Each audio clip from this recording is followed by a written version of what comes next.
This podcast is brought to you by American Business Solutions, where our mission is to leave no family behind, teach people how money works, and to eradicate financial illiteracy.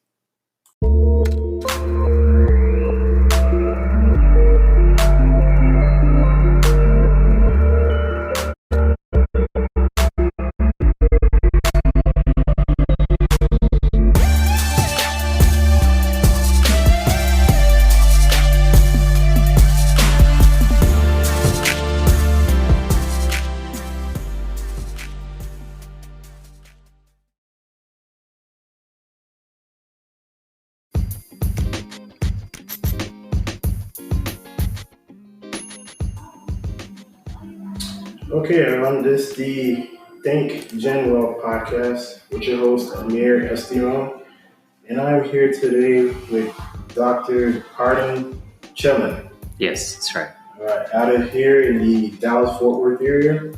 He has a chiropractor office that's been open almost a year, is that correct? Yes. Okay, so he's, for me, I've been with him for the past 3 months. No, longer than that. Longer than, yeah. Maybe like almost 6, I don't know. Seems like yesterday. Yeah, it does. Yeah, and to see the growth of his business and how his business has grown has been really impressive. So I brought him onto the podcast just to have him, relate the story. Hopefully it's any inspiration or motivation for anyone out there to go and pursue their dreams as he's pursued his, all right? So Dr. Cardin, tell us a little bit about, let's just start from the very beginning. Okay, so we can go all the way back. So I was born in South Africa. Moved here when I was about 6 years old, and pretty much because my dad, he was a pastor, so he moved to America for him to pursue church and whatnot, and he started some churches, and we moved around quite a bit. I mean, we moved to, if I can remember correctly, Kansas, Wichita, Kansas. Okay. We were there for a little bit, then we ended up moving to Mobile, Alabama. And then from Mobile, we moved back to Kansas, but this time in Overland Park. Okay. And then at that time, I was probably maybe 12. And then from Overland Park, Kansas, we moved to Texas. And then we pretty much have stayed in Texas, specifically Plano. That's where we used to live for the most part. So I pretty much grew up in Texas. And, even coming to the country, we did have some like rough spots as far as like immigration stuff going on because for a while I couldn't work, couldn't drive, couldn't do anything like that. Just because when we came to America, we came on a religious visa. And so when 9/11 happened, the government pretty much shut down everything. And the way that the bombing that took place, the guy, I guess, who came was on the same visa. So our visa actually like expired. And we tried to renew it, and they kept denying it. So we were kind of stuck for a little bit. But eventually we got good attorneys, and then we reapplied and did everything the legal way, Okay. And then we finally got through, and now, I'm a U.S. citizen, which is great, So, and I've been a U.S. citizen now for probably about, I don't know, 6 years or so. Okay. Yeah. Okay. So that was kind of that story. And then as I went through school and things like that, the biggest thing I was just trying to figure out is like, what am I going to do? Because at that time, with all the immigration stuff that was going on, it kind of seemed like my future was like on a pause, if that makes sense, because I couldn't work, couldn't do all that stuff. So I was trying to figure out, what am I supposed to do? But eventually, once things got cleared up, I started pursuing dentistry. And so that's, for whatever reason, I don't even know why I was going that way. But I was just kind of drawn to dentistry. And it probably started in high school when I was taking there was like this little medical course that they had. Okay. And I guess dentistry piqued my interest. And I went to like this, it was like it was a competition kind of, where you go take a test and see who can place the highest or whatever. And I did pretty well on that. And it was, my specific topic was dentistry, the teeth and things. So I was like, all right, well, maybe I'll just, end up pursuing this way. And so ever since when I graduated, high school and college, I was just basically taking prereqs to get into dentistry school. That's what I was doing. And I went to community college, and I was trying to take as many classes as I possibly could because it was so cheap, in community college versus university. So I got all my prereqs done, and I actually got into Baylor, and I was, going to transfer over there. And then all of a sudden I started getting, really, really bad headaches. So my parents, they were seeing a chiropractor at that time every now and then. And they were like, hey, why don't you just go check him out, see what he can do for you. So I went there, and I got adjusted, I think probably like twice. And I never really had a headache again after that. And the headaches I was getting was really, really bad, to the point where like I couldn't work out and do things like that. So I got adjusted, and that kind of blew me away, no medication, no nothing. It was just, 2 adjustments and it was gone. Wow. So I was talking to the doctor there, and he was telling me about a school in Dallas. And then I just went and checked out the school, and then I transferred everything over and just got started in chiropractic school. And thankfully it was the same prereqs, as dentistry school to get into chiropractic school. So that was great. And not knowing much about chiropractic at that time, I just started and transferred everything over. And the more and more I got into the program, the more and more I really liked chiropractic and what it was all about. And yeah, that's pretty much how I got started. And then, after I graduated and whatnot, I kind of knew how I wanted to practice. And I was very thankful because when I graduated, I had a job like the next day, and I was in a high volume practice. So, they were seeing probably, 80 to 100 patients, a day maybe. Do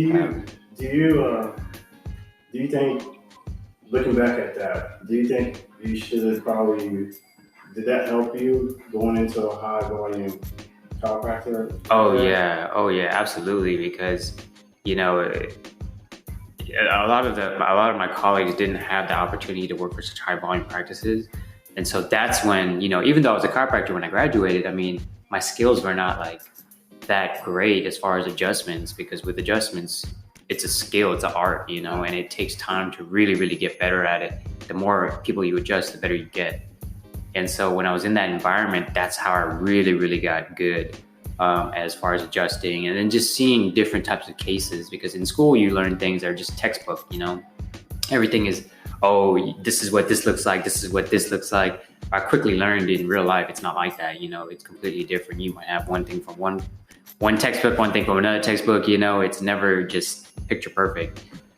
So being in those, high volume practices, it really helped craft my skills, and I became very confident in adjusting, things like that. And after I left that place, I also went into pretty much, it was just personal injuries, so car accidents, things like that.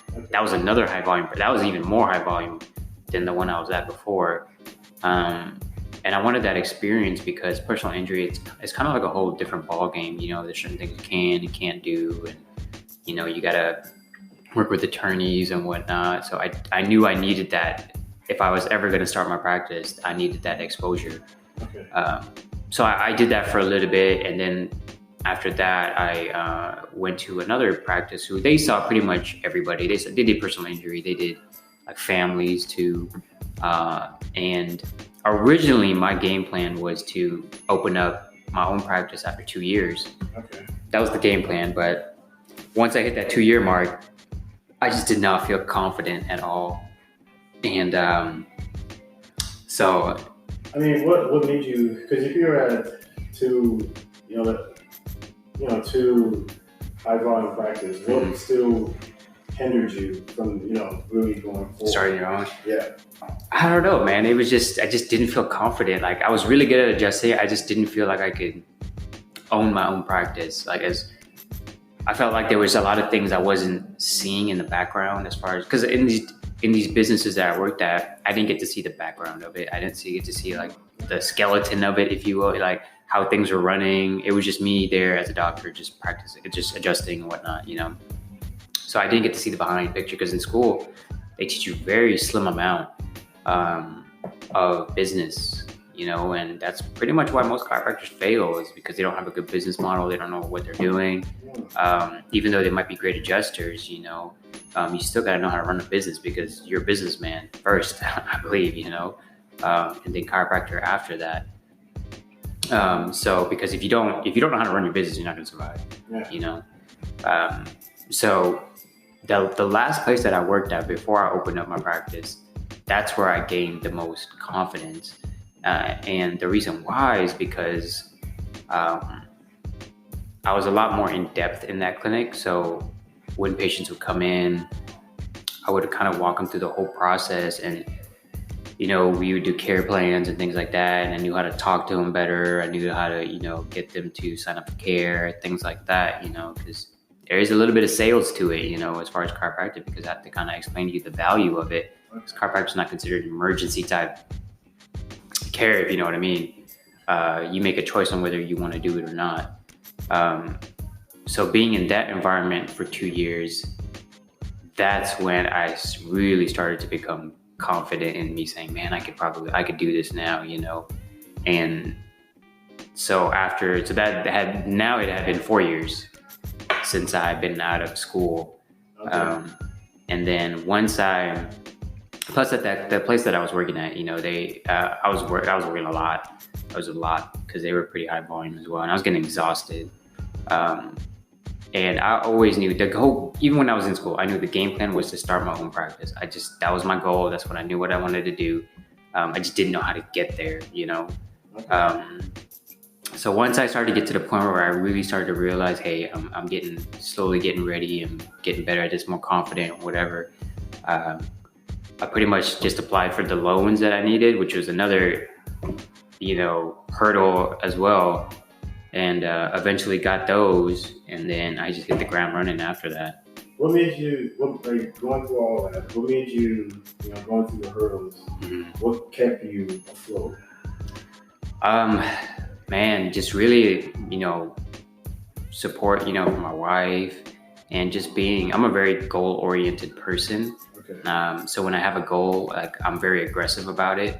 I'll do whatever I can to hit that goal. So that was pretty much it, because I knew if I didn't start it, I would never know, if I would be good at this or not, or if I would be able to survive or not.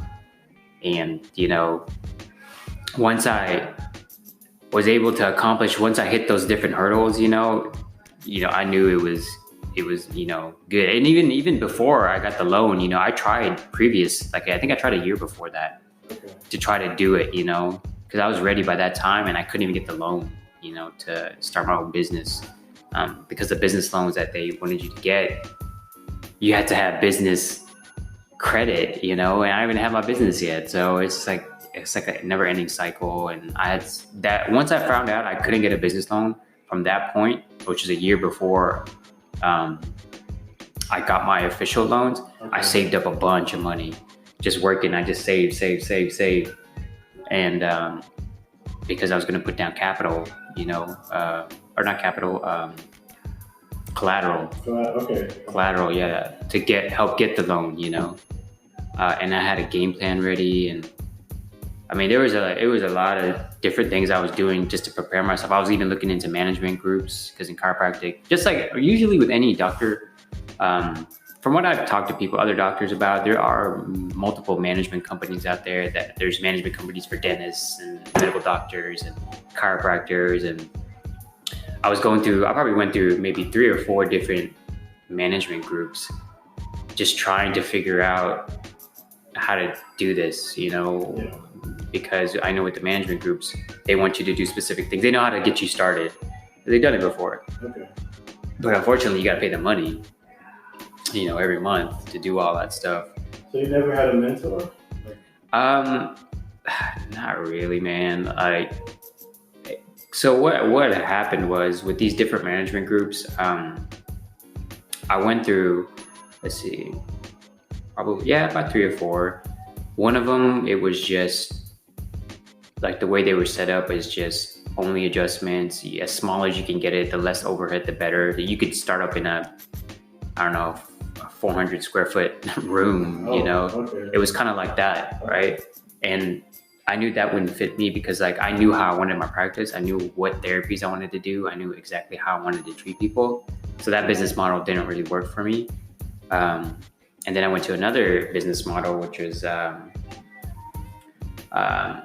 it was good too. They were a little old school on how they were doing things, but they were the ones trying to help me get the loan as well. Okay. And they couldn't do it. They couldn't help me. And plus, on top of that, they wanted me to sign a contract for like 5 years, and I pay them, monthly. And if I didn't, like, let's say after 2 years, I wanted to break away from the company, I would have to pay the rest of the 3 years to them. Oh, man. So I was like, shit. I was like, nah. So I got away from that, right? Okay. And I've been, yeah. So now I was looking for other management groups because I really felt like I needed a crutch. I needed somebody to kind of walk me through things because I wasn't there yet, And then I found another management group, and I really thought this was the way, to go. And so I was talking to them, and it's so crazy, man, because like I'm a very organized person. Like if you're gonna, tell me, hey, we have an interview set up at this time, we're gonna talk about things. Like I'm prepared to be there on time, Every single time, like I was supposed to have it was a phone interview. I was supposed to talk to this guy. He would be late, he would forget, and I'm just like, he's a doctor too, and I'm just like, if you guys can't even be on time to, take our calls and things like that, what makes you think like you're gonna help me start a business? Correct. Yep.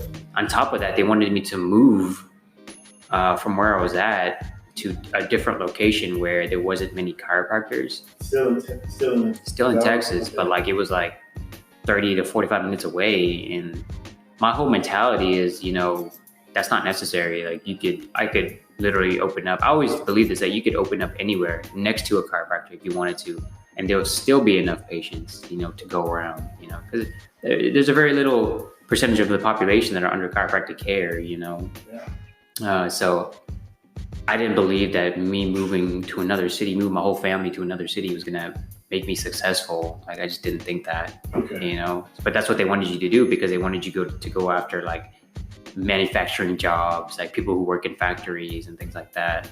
So that was their biggest motivation of finding a city. If that makes sense, So it would not been that family. It was more two businessy. It was, I don't know, man. It would have just been a different clientele, and I ended up just leaving them because and I had signed a contract. They didn't have like a big contract. It was like month to month with them, but I got out in the first month just because I couldn't do it. And, I didn't have any issues getting out, but I was thankful I got out of that one because I just didn't feel comfortable with it, especially the fact that dude, you couldn't even, be on time to a phone call. Geez, and you want to help me start my business, And plus they were really old school. Like they wanted me to go door to door to get patients and things like that. I was like, what? Wow. Yeah, door to door, man. Real old school types of things. And I just don't believe in this day and age. That's not necessary. You don't see doctors going to people's houses, like asking them to come to their practice. If someone did that to me, I'd probably be like, I don't think so. It would turn me off basically if I saw something like that happen. I mean, how have you seen the chiropractic industry since you've been in it? How have you seen it change? I mean, honestly, man, like, I kind of just focus on me, honestly. Like, it's hard to say, how the chiropractic industry has changed. Maybe I need to be more involved, but, there's a lot of, a lot of chiropractors, especially with social media, are doing a lot of things to grab attention, by doing, like crazy adjustments, things like that to make it look shocking. There's a bunch of chiropractors on YouTube that are just cracking people and making, noises and things like that, and not really doing much, because chiropractic is a lot more than just cracking and popping. Yeah. And I kind of don't like it in the fact that because it puts chiropractic in a different, it shows them in a different way. like a crack is associated with less pain, if that makes sense. Like, I'm just going to go to chiropractor to get cracked. That's not what chiropractic is about. But these guys the good thing that they're doing is that they're getting in front of millions of people, and people are seeing it, wondering more about chiropractic, which is a good thing. People want to get adjusted and feel better. But chiropractic is a lot more than that. And that's the only thing I don't really like about the way chiropractic is going. And there's some chiropractors who don't even adjust, they just do like soft tissue stuff. And I mean, I don't know, man. It's just, many chiropractors do different things, but I've always believed that with chiropractic, you're a chiropractor first, so you have to adjust, which is basically, putting the bones in alignment. If you're not even adjusing, what are you? A physical therapist? You know what I mean? It's almost like that thin line. Yeah, and there's a lot of like I'm a part of different chiropractic groups that just on like Facebook and stuff, and a lot of them don't like all that social media, like YouTube videos and stuff like that, because it feels like exactly what I told you, like it puts a different image of chiropractic out there that's just pain based and like cracks and pops, for views, you know what I mean? But then there are some chiropractors on YouTube that are doing like crazy things. Like there's people, you've probably seen a video with this guy, or maybe he's like hunched over, he can't even stand up straight. It was like his little boy, and he was a chiropractor in, I believe in Australia or something, who helped him walk better. Like stuff like that is what chiropractic is all about. Okay. And a lot of people see that video and they're like, oh man, I need to go to the chiropractor, And so there's some good things, there's some bad things about it, but for the most part, I just focus on me and what I'm doing, and making sure I'm giving the best care possible and making sure patients are getting better. And I think that's why I've been successful so far, this first year that we opened up, it's been, if you would have told me I would have been this successful a year ago, I would never have believed it. Oh, okay. Just because there was so much fear behind starting your own business, I was pretty much, the bread maker in my family when I was, working in my past job. I was real comfortable, making a lot of money, and leaving that, when I left my job, that's when reality set in. There was a lot of doubt, fear, which is, I would say that's normal to experience, right? You start your own business. But, there was nobody supporting, me and my wife, besides, the job that she had. But that didn't really cover, most of our bills and stuff like that. So I had no crutches, I had no nothing. So I knew like I had to make this work as best as I can. There was one guy who was kind of like my mentor as well, which I wouldn't say he was a management group. He was kind of like I'd say more mentor, I guess. Okay. But I was paying him a month, small amount, just to kind of, maybe I'm missing something. Maybe it was so cheap to pay him to help me that I couldn't say no, But eventually, when I was going through his little program and watching his videos and things like that, I eventually got to the point where I'm just like, man, like I can do this on my own. Like there's no magic to it. Yeah. There's literally, it was because going through all those management companies, there was one fine line, and it's just, there's no magic to it. You just got to get patients, get them in the door, and treat them. That's basically it. Yeah. Right. And the biggest thing was just having organization, having a plan, and you'll be successful, And that's the thing, is just like, that's the underlying theme that in all these different management companies, because everybody was saying the same thing. Honestly, they were just all saying the same thing. And I wasn't about to pay somebody all this money for them to just tell me what I already know, So I ended up leaving that guy. He's a good guy, but I just didn't see the value in what he was bringing to me. That's what sounds like. Yeah. So then I just said, you know what? Just cancel me my membership, whatnot, and I just hit the ground running, man. And I take into account like all my past experiences, and that's how I treat patients, to the best of my abilities that I can. Yeah. And one thing, and I guess it might be my Christian values, but one thing I don't do is I don't let fear and I don't let money dictate how I treat people. Yeah. So when it comes to money, if there's been patients who can't afford care, and I work out something for them, and I don't turn away anybody. no matter how much money you have. I just don't do it. Because I know if you have to get care, where else are you going to go? You know, for somebody to charge all the different types of therapies I have, it's a lot of money. Yeah. So I'd rather you come here and get better and not be stressed out about whether you're going to, make your payments. Because there's some people who can't come here because they have to pay bills. You know, not everybody's, fortunate like that. So I realize that, and I know that, and I always try to help as much people as I can. And I've never even though I have bills to pay at the end of the month, every single month, and I will say my bills, my overhead is a lot more than the average chiropractor, because the average chiropractor is not doing all these therapies that I have. I got x-ray, I got all these different types of things I got to pay money on, But even so, I didn't let that affect me in charging patients, So I always make sure that I treat everybody fairly. There's some cases where, I get people come for free, because they really, really needed it and they don't have any money. And no one's taken advantage of that, everybody's been really genuine, and I just don't let money dictate my actions.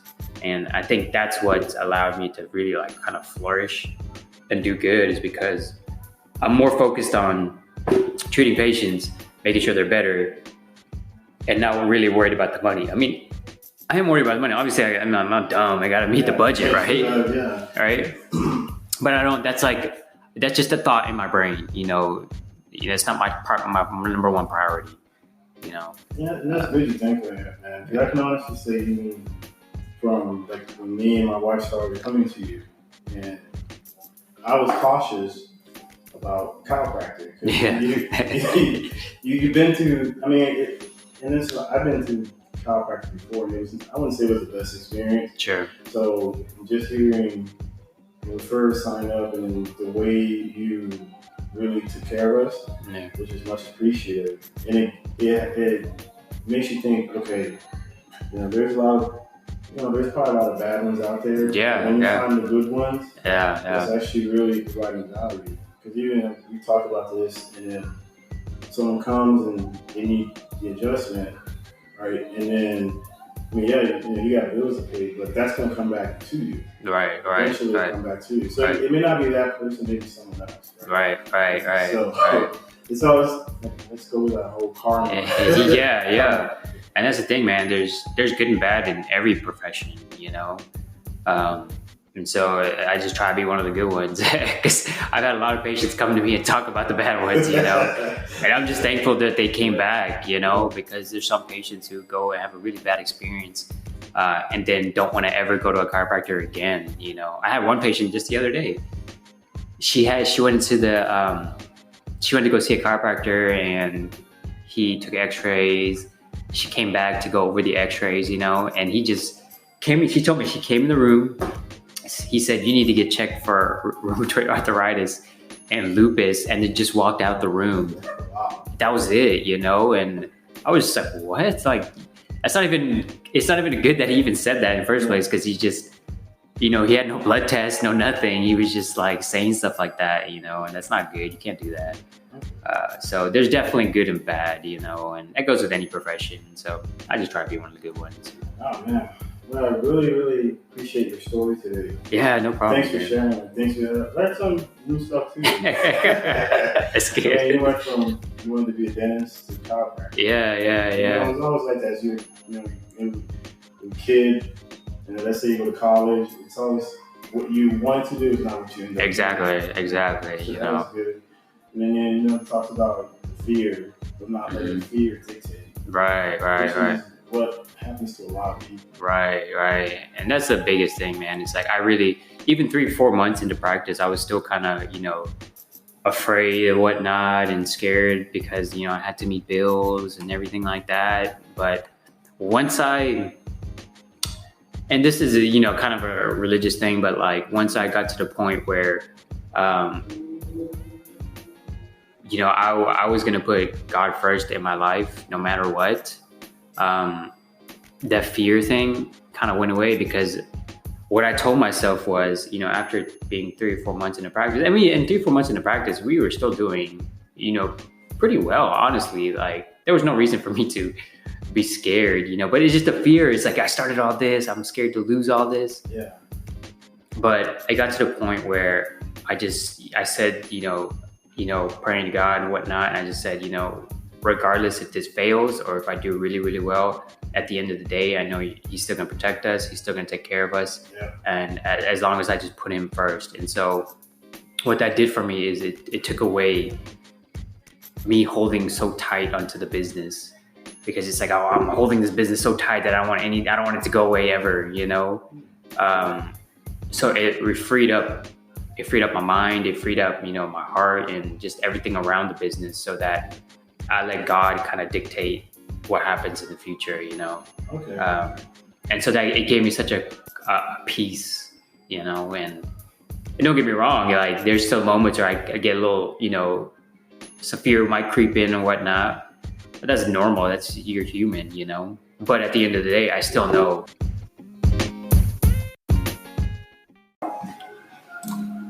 All right, Doc. So we're gonna go ahead and close out here, and thanks, taking the time to really share your story, and hopefully that, like I said earlier in the beginning, it motivate, inspire someone. You talked a lot about fear, how your values led you to get over your fear. Mm-hmm. So and I can see the growth of your business. Firsthand, I can attest to it. I appreciate that, man. I mean, when I first came in, it was like, okay, I can come in real quick. Yeah. Now I'm like, okay. Yeah. But, it's cool.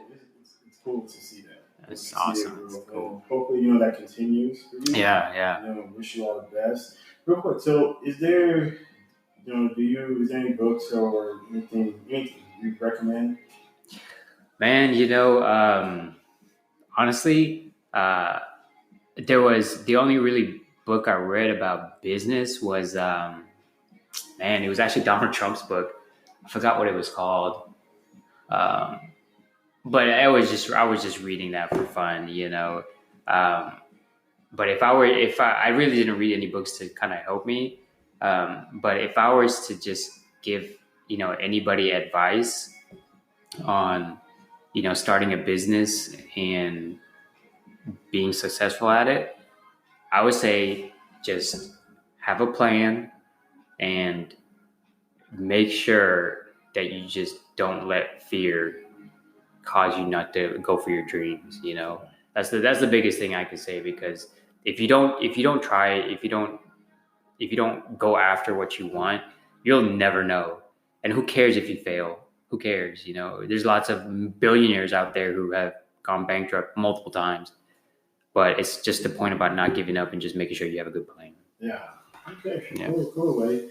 So, all right. So, thanks for those parting words, and so look forward, like I said, seeing your growth and continuing, your path to wherever you decide to go. Maybe we'll probably see 4 or 5 of these practices. Hey, that would be good. That would be good. In the DFW here. So, I appreciate your time. Thanks a lot, and to everyone out there. So thanks for you listening and taking the time to listen to this podcast. And all right, and hopefully you enjoyed this episode. All right, thanks. This podcast you just heard was with Dr. Cardin Chellan, and I really enjoyed this podcast because some takeaways I got out of the podcast was he really talked about how he didn't let fear overtake what he really wanted to do, how he didn't let fear overtake his goals. He talked about, to see his journey from coming from South Africa, going through hurdles that he had to go through, having trouble with his immigration status, him and his parents, and then eventually, 9/11, that hampered things, slowed things down, till eventually now he's now a citizen here in the U.S., talked about his journey, how he came here to Texas. Also talked about how he wanted to be a dentist, but he ended up switching to become a chiropractor based off the recommendations his parents made. And to see that, the hurdles he had to go through before he started his business, it was really good, inspiring to see that, to hear from him. And I like the fact how he talked about his Christian beliefs, how because of his Christian beliefs and him letting God take the forefront, when it came to his business, it let him take his hands where he didn't have so much of a stranglehold on his business. So I really hope you enjoy this episode, and him being my first guest, I really do appreciate him, Dr. Chellan, and coming on the podcast and sharing his story. Really do appreciate it. For you taking the time to even listen to this podcast, really do appreciate it. You could be listening to any other podcast, but for you to take your time to listen to the podcast, there were some technical difficulties that we did. So you'll notice that there's two parts to the podcast. But other than that, I really hope you found some value, motivation, and inspiration.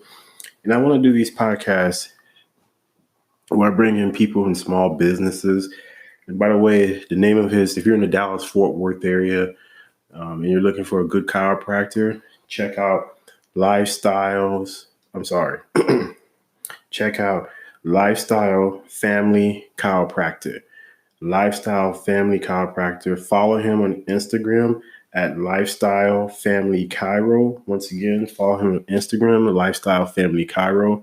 And if you're on Facebook, check his business page out, Lifestyle Family. So if you want any other information, check him out, follow him on Instagram, see what value he brings. If you're in the Dallas-Fort Worth area, or if you ever do come to the Dallas-Fort Worth area. So really hope you enjoyed this podcast and you find some value out of it. I'd love to bring small business owners here in this locally, and it doesn't have to be locally, but eventually, it could be anywhere. But just to show people that, it's not, you're not hearing about these people who are not the big companies, but you're hearing people at a not at a big scale, but at small level. But to see even then still, you can still be inspired to go do something to make you happy. And like you said, being a chiropractor does take a special skill set. I really do believe in that. And I really highly recommend him. Again, if you're in the Dallas-Fort Worth area, check him out. Also, you can follow us on ThinkGen Wealth on Instagram at ThinkGen Wealth. Email us at thinkgenwealth at gmail.com. Follow us on Facebook group page, Think Gen Wealth. And what should everybody be thinking? Generational wealth.